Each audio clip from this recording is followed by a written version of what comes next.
Bon, salut mes guppies, vous êtes avec votre serviteur, Chris Comte. Du coup, imaginez que tout à coup, des hommes en cagoule, comme celle-là, débarquent et vous pointent avec leurs armes. Bon, là, vous cherchez un échappatoire, mais c'est déjà trop tard. Vous êtes pris en otage. J'ai pas donné mon accord préalable. Tais-toi, Edgar, tu vas pas commencer, hein. On est là pour une expérience. Gustave, il est moins chiant quand il parle. Comment il t'a défoncé? Mais c'est un truc de film, non? Ça arrive pas dans la vraie vie. Bah, évidemment que si, Ariane. À ton avis, les films, ils s'inspirent de quoi? This is a robbery. It is. Et on en compte même plusieurs dizaines chaque année en France. Et le risque zéro n'existe pas. La preuve, Monsieur Ball va bientôt se retrouver au milieu d'une vraie prise d'otage. Et ça, il ne le sait pas encore. D'ailleurs, on a ajouté cette thématique sur Poisson Fécond Plus, qui est notre chaîne de documentaire, si vous le saviez pas. Ça s'appelle Insider, c'est une série en 2 saisons de 6 épisodes. Et on suit là le quotidien d'unités d'élite. D'ailleurs, dans un épisode, on va voir un acteur célèbre qui va s'immerger pendant 2 semaines au sein du raid. C'est hyper intéressant, on voit plein de trucs, c'est un bon complément à cette vidéo-là. Comment ça se passe au milieu des prises d'otages, des criminels internationaux. Bon, ça c'est un épisode parmi tant d'autres. Si ça vous intéresse, le premier mois est à 1 € seulement. Je vous ai demandé conseil dans le sondage Insta sur ce que devra faire Ball pour survivre ou non, car chaque choix mauvais aura de lourdes conséquences. Du coup, quelles sont les choses à faire ou ne pas faire quand on est en prise d'otage pour survivre? Comment s'adapter si la situation évolue voire dégénère? Et quelles sont les astuces pour augmenter vos chances d'en sortir vivre? Une prise d'otage, comment survivre? Bon, voilà, Monsieur Ball fait tranquillement ses courses, là, dans une petite épicerie de quartier. Et là, vous dites, une épicerie, mais enfin, détendez-vous, hein. Parce que tout à coup, 3 personnes cagoulées entrent en gueulant. Les mains en l'air, tout le monde à genoux. Ouais, bon. Vous avez l'idée un peu, de toute façon, c'était une télécommande. Hein. Ah, c'était très convaincant. J'ai adoré la prestation. Merci Ulysse. En tout cas, je le précise bien, du coup, ils ont des vraies armes à feu qui pointent sur des gens. Ok, personne ne bouge et il n'y aura pas de bobo. Donc voilà, faut éviter de jouer les héros à ce moment-là. Tout le monde doit obéir aux ordres. Donc les clients et les employés de l'épicerie lèvent les mains et s'agenouillent, généralement en tremblant. Hein. Même Gustave qui s'agenouille aussi comme tout le monde. Sauf Ball, lui, qui va se planquer dans l'arrière-boutique. Non. Bon alors, il est très mal caché, hein. Mais à quelques mètres de lui, Ball va voir l'entrée d'un sous-sol. Là, à votre avis, est-ce qu'il vaut mieux rester là où il est ou tenter de changer discrètement de cachette? C'est la première question que je vous ai posée en story et le résultat est assez serré, hein. Mais 55% d'entre vous conseillent à Ball de changer de cachette. Donc là, Ball va sortir doucement et il descend le plus silencieusement possible les escaliers. Et là, il croise aussi d'ailleurs d'autres clients qui sont réfugiés. Et d'ailleurs, dans cette situation, en vrai, les consignes sont assez claires. Faut attendre en faisant le mort. Edgar, pour faire le mort, il faut qu'il y ait déjà des morts, hein, d'accord ? Tu comprends? Du coup, là, Ball doit surtout regrouper les rescapés et, si possible, s'éloigner à l'opposé du danger, c'est-à-dire les ravisseurs, quoi. Malheureusement, le sous-sol est sans issue. Alors donc, le mieux, c'est de s'enfermer dans une pièce et de bloquer tous les accès. Ensuite, faut s'éloigner au maximum de la porte, des fenêtres et rester près du sol. On n'est jamais sûr s'il n'y a pas des impacts de balles. Hein. Donc là, l'objectif, c'est de limiter les risques d'être vu ou de se prendre une balle. D'ailleurs, c'est pas la peine de chercher des armes, hein. Au contraire, vaut mieux garder les mains vides. À la fois pour ne pas être vu comme une menace par les preneurs d'otages et pour ne pas être confondu avec eux. Si par exemple, il y avait le GIGN qui débarquait et qui tirait sur tout ce qui bouge, tout ce qui avait l'air menaçant. Donc une fois que vous êtes un peu plus en sécurité, téléphonez aux autorités, avec votre téléphone bien sûr. Donnez un maximum d'infos comme le lieu, le nombre de preneurs d'otages, leur armement, leur groupe sanguin, non j'en passe. Cool, y a plus qu'à attendre que la police arrive.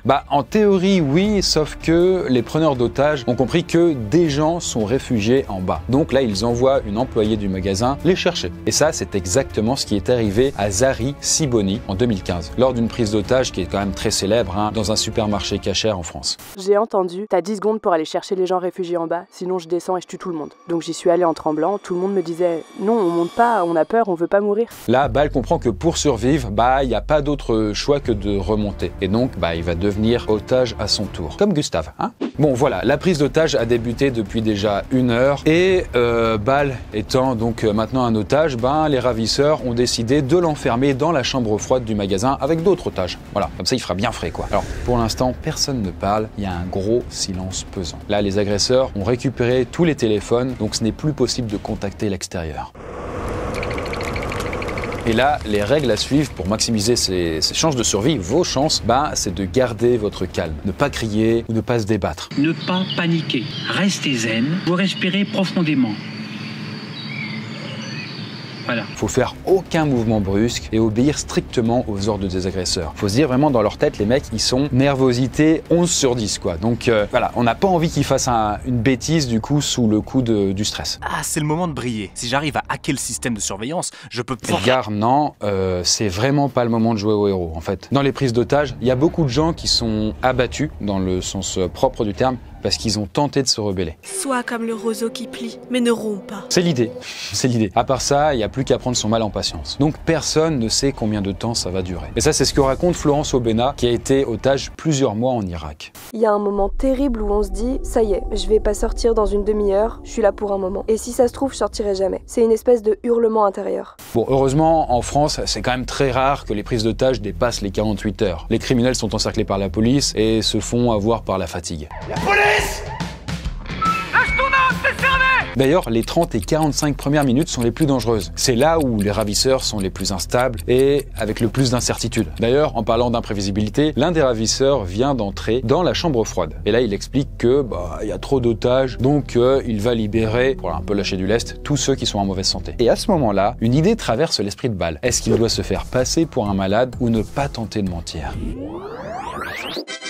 Eh bien, le résultat du sondage est quand même très serré. 53% d'entre vous conseillent à Ball de ne pas tenter de mentir. Donc, Ball reste normal, c'est-à-dire un bon gaillard. Il va regarder les malades, les vieillards et les femmes enceintes partir. Et là, on voit aussi... Non mais attendez, Gustave ? Et pourquoi il sort ? Gustave ? J'y crois pas. Il s'est fait passer pour un vieillard mourant. Il a vraiment aucune honte. Bon, en vrai, c'était quand même la solution la plus sûre pour Ball. Parce que s'il avait menti et que les criminels s'en étaient rendus compte, ils auraient pu lui faire payer très cher. En tout cas, quand tous les otages en mauvaise santé ont été libérés, là, il se passe un truc inattendu. Bon, voilà, ça fait maintenant 10 heures que la prise d'otage a commencé. Et en fait, les otages ont tous été sortis de la chambre froide pour servir de bouclier humain. Voilà que c'est pas cool, frère. Voilà que c'est pas cool. Ball a alors les mains attachées et il est entassé avec les autres au milieu du magasin. Et les trois bandits se protègent derrière eux. Comme ça, du coup, les forces de l'ordre, tireurs d'élite et compagnie, ne prendront pas le risque de leur tirer dessus. Ce serait trop risqué. Ça risquerait aussi d'ailleurs d'entacher un petit peu la carrière du commissaire qui est en charge de l'opération, quoi. Ça fait un peu tâche. Donc généralement, une prise d'otage, c'est pour revendiquer quelque chose. Je veux dire, ils l'ont pas fait pour le fun. Et là, pour nos trois bandits, ils demandent de la thune. Et c'est pour ça qu'il existe justement des négociateurs de crise. Et donc c'est pas pour rien. Faut savoir gagner la confiance des criminels et s'adapter à plein de profils psychologiques, quoi. Et d'après Gary Nussner, qui a été négociateur au FBI pendant 23 ans, libérer des otages est l'une des situations les plus difficiles à gérer. En même temps, il y a des enjeux énormes,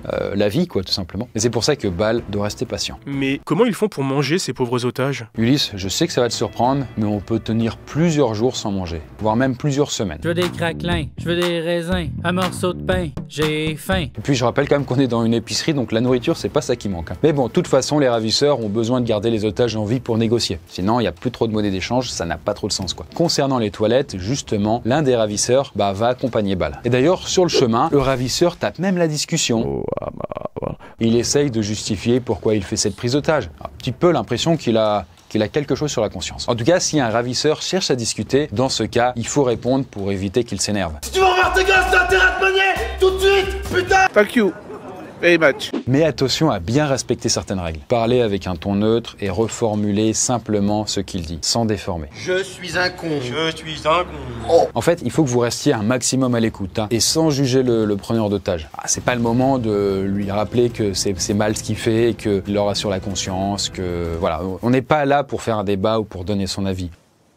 Ça risquerait de l'énerver, vous n'avez pas envie de vous le mettre à dos. Voilà, n'essayez pas de le raisonner, le preneur d'otage est persuadé qu'il a raison. N'oubliez pas qu'il peut être instable émotionnellement ou psychologiquement et imprévisible. Donc voilà, Ball, faut pas qu'il se fie à l'apparence du preneur d'otage. Alain Coanon, qui était dans la prise d'otage d'un supermarché en 2015, voilà ce qu'il a dit. Le bandit était calme, absolument pas agressif. Il ne disait pas de mots grossiers, il était posé, ce qui le rendait d'autant plus dangereux. Il venait tout de même de tuer 4 personnes. Et du coup, quand Ball fait sa petite affaire, qu'il ressort de toilette, le preneur d'otage reprend la discussion. Mais à ce moment-là, Ball remarque qu'il a posé son arme un peu plus loin. Dans sa tête, forcément, il se dit c'est peut-être l'occasion de renverser la situation, de jouer au héros, de montrer qu'il peut avoir une haute destinée, quoi. En tout cas, est-ce que Ball doit sauter sur l'arme et menacer le criminel ou attendre peut-être une meilleure occasion? Et là, encore une fois, le résultat est très serré puisque 53% d'entre vous conseillent à Bal d'attendre une autre occasion. C'est vraiment kiff-kiff, hein. Vraiment, on est à ça de renverser une destinée. En vrai, du coup, c'est le choix le plus sûr. Le plus conservateur aussi, finalement, quoi. Hein, voilà, vous n'êtes pas très révolutionnaire dans l'âme. Mais c'est pas grave. En même temps, faut quand même pas oublier, mais Bal ne sait probablement pas se servir d'une arme à feu, et le criminel s'en doute bien. Ouais, mais un gun pointé sur soi, ça fait toujours son petit effet. Alors tu sais, Ariane, un preneur d'otage, il a pas peur de mourir. N'oublions pas qu'il s'y est un peu préparé, et qu'il reste aussi 2 autres personnes armées, et des otages. Là, si Bal avait pris l'arme, il aurait mis sa vie en danger, mais aussi celle de tous les autres. Par exemple, lors de la prise d'otage du supermarché de 2015, un homme avait tenté de choper une des armes du preneur d'otage, qui était abandonnée sur un carton. Mais son preneur d'otage a été plus rapide, il a réussi à reprendre l'arme avant lui, et il l'a abattu avant qu'il puisse faire quoi que ce soit. En tout cas, Bal ne le sait pas encore, mais une autre occasion va se présenter à lui, bientôt. Bon, alors là, c'est quand même une prise d'otage particulièrement compliquée, puisqu'elle dure déjà plus de 24 heures. Donc les ravisseurs, ils vont faire les 3-8, hein. Et Bal va aussi s'endormir, malgré la position un peu inconfortable. Ah, il aurait quand même pu prendre des rouleaux de PQ pour faire un oreiller. C'est très judicieux, Edgar, c'est vrai. Mais il faut quand même pas oublier, c'est que dans ces situations-là, on n'est plus tout à fait soi-même. En fait, t'es confronté à un cas si extrême que tu t'en rends pas compte, mais ton jugement est quand même vachement altéré. Et t'as vraiment pas envie de faire le moindre pet de travers. Donc voilà, en parallèle, les négociations ont pas trop avancé, les ravisseurs sont assez durs en affaires. D'autant plus que là, on commence à sentir une petite tension entre eux, entre les trois. Et visiblement, ils sont en désaccord. Il y en a un qui dit non, mais on devrait accepter, l'autre il dit mais non, c'est pas assez, putain, et voilà, il commence un peu à se prendre le chou gentiment. Ce qui va rendre la situation encore plus instable. Et là, pour Bal, c'est l'occasion de faire marcher sa mémoire et de mémoriser le plus d'infos possible. En fait, le moindre détail pourrait être déterminant pour les enquêteurs, si Bal parvient à s'en tirer. Voilà, ça fait plus d'une journée de passé, là, Bal commence à avoir quand même un bon petit creux, et ça fait d'ailleurs un petit moment qu'il n'a pas reçu à boire. Rien que pour ça, je pourrais jamais être otage. Ça te tombe bien, personne t'a demandé d'être volontaire. Inutile de préciser qu'en réalité, c'est tout l'inverse, comme l'avait dit Florence Aubenas. Vous vous rendez compte que vous êtes dans la main de quelqu'un qui a une toute-puissance sur vous et que cette toute-puissance, suivant son humeur, signifie que vous allez avoir votre bout de pain ou ne pas l'avoir. En fait, ce qui aide à tenir, pour Florence Aubenas, comme Zeri Siboni, c'est la volonté de vivre. Je me rappelle que moi, je m'étais mis en tête que le but, c'était survivre, sortir d'ici vivante. Tout ce qu'il fallait faire, je le ferai. Voilà, Bal là est dans ses pensées, quand tout à coup, il sent quelque chose de froid contre sa main. Et là, c'est l'otage à côté de lui qui lui donne un petit canif, en faisant signe de l'aider à se détacher. Donc là, c'est peut-être l'occasion de s'enfuir. Est-ce que Bal doit accepter de l'aider ou refuser ? Et là, cette fois-ci, vous êtes plus des 3/4 à choisir d'aider l'autre otage à se libérer. Donc là, Bal va attraper le petit canif et va commencer à couper discrètement la corde de son voisin. Une fois qu'il a terminé, l'autre otage libère Bal à son tour, et puis il libère aussi un autre otage. Et là, ils attendent patiemment que l'un des ravisseurs s'endorme. Ensuite, tout va très vite. D'un coup, ils bondissent sur les ravisseurs, ils arrivent à en désarmer un, mais pas l'autre, qui ouvre le feu. Bal et les 2 autres otages sont tués en l'espace de quelques secondes. Ça se passe pas comme ça normalement dans les films. Désolé Ariane, mais la réalité n'est pas toujours comme dans les films. Par exemple, dans la prise d'otage du supermarché en 2015, un des clients a essayé de s'enfuir et il a été abattu de 2 balles dans le dos. Et avec des armes à feu, c'est presque inévitable que ça finisse comme ça. Et donc c'est pas parce qu'on voit une opportunité qu'elle est forcément bonne. Donc voilà, il est mort, on va faire un petit rewind pour que Bal refuse d'aider son voisin.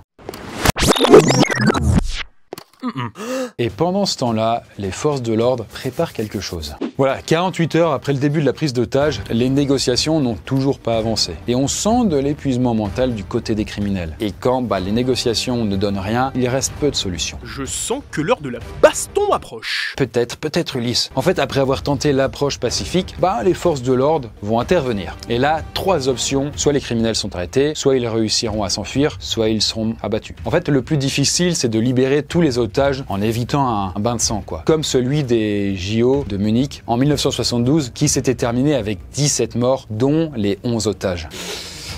Ça a fait tache d'huile du coup sur le CV du commissaire, ça c'est sûr. Et pour la prise d'otage du supermarché de 2015, le mieux c'est de laisser l'ex-otage Alain Cohanon raconter la fin. On a entendu une explosion à l'arrière. Le criminel s'est précipité là-bas, mais c'était une diversion. Je vais tous les tuer. Et cette fois, c'est lui qui est tué. Je suis extrait du magasin ahuri, sous le choc. Un peu comme si j'avais la gueule de bois. Et la même stratégie est sur le point d'être utilisée pour sauver Bal. Tout à coup, il entend une explosion, suivie d'un bruit assourdissant et d'un flash aveuglant. Là, c'est ce qu'on appelle une entrée dynamique et le but est de créer un effet de surprise pour désorienter les ravisseurs. Surprise, motherfucker! À ce moment-là, tout va très vite. En quelques secondes, les unités spéciales neutralisent les criminels grâce à des tirs précis et ciblés, ils sécurisent les lieux et enfin, ils extraient les otages. Là, à ce moment-là, c'était vraiment très rapide. Voilà. Mais Ball est enfin libre. Sauf que sa survie n'est pas totalement finie. En fait, comme beaucoup d'anciens otages, il va devoir surmonter un traumatisme. Et ça paraît bête, mais du coup, ça peut durer des années et des années bien après. Donc, un suivi psychologique va être mis en place pour l'aider à surmonter tout ça. Enfin, ça m'arrive des fois, des crises d'angoisse en me disant, et si maintenant il y avait encore une fois une prise d'otage? Je sais pas pourquoi, j'ai toujours dans la tête l'option que peut-être ça peut se reproduire, mais que cette fois-ci, je ne sortirai pas vivante. Surtout qu'un phénomène psychologique vient perturber la guérison de Ball, le syndrome de Stockholm. En fait, là, Ball, vous voyez, a développé de l'empathie et même de la sympathie envers le ravisseur avec qui il avait discuté. Et ça, c'est une stratégie du cerveau pour se protéger et gérer le choc émotionnel de la situation. Alors, c'est totalement inconscient et involontaire. Et d'ailleurs, ceux qui sont atteints du syndrome de Stockholm cherchent parfois à revoir leur bourreau ou refusent d'être témoignés contre eux. Bah là, dans tous les cas, les ravisseurs sont morts. Donc on va pas aller à leur enterrement non plus. Alors, oui, Edgar, mais du coup, dans d'autres cas de figure, les ravisseurs sont juste capturés et puis c'est pas pareil. En tout cas, Ball va devoir multiplier les visites chez les psys durant des années après ça. Il y a vraiment des grosses conséquences. Mais il est en vie. Par exemple, pour Zari Siboni, c'était un peu comme recevoir une deuxième fois la vie en cadeau. C'est ce qu'il a dit en tout cas. Et ce qui a permis à Ball de survivre, c'est parce que vous l'avez bien conseillé, par peut-être une fois, au chalet. Voilà. Parce que quand les vies sont vraiment en jeu, jouer au héros, ça s'improvise pas. Le monde n'est pas MacGyver. N'oubliez pas que si vous voulez participer, vous pouvez me suivre sur mon Instagram. Et sur ce, nous, on se dit à la prochaine vidéo. Oh les mains, je vous garde en otage tant que vous avez pas liké la vidéo. Allez, juste un petit clic et tout se passera bien. Voilà. Allez, bisous.